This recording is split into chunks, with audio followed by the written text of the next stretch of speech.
నాతో పాటు మిజో పోరాడుతున్నాడు, ఆది, నిషి, ఆపాతని వంటి తెగల వాళ్ళు పోరాడుతున్నారు, ఎవరికి వాళ్ళు.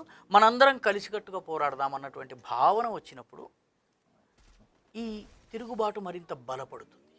ధన్యవాదాలండి. చాలా విలువైనటువంటి విశేషాలు తెలియజేశారు. ఇది ఇప్పటి వరకు రాకా సుధాకర్ గారు ద్వారా మనం తెలుసుకున్నటువంటి విషయాలను ఒక్కసారి కూలంకషంగా చూసినట్లయితే, ఈశాన్య భారతంలో ముఖ్యంగా 150 సంవత్సరాల నుంచి ఈ మిషనరీసు బ్రిటిష్ గవర్నమెంట్ దగ్గర నుంచి వాళ్ళ యొక్క కబంధ హస్తాల్లో బంధించి వాళ్ళ ప్రభావాన్ని పెంచుకునే ప్రయత్నం చేశారు.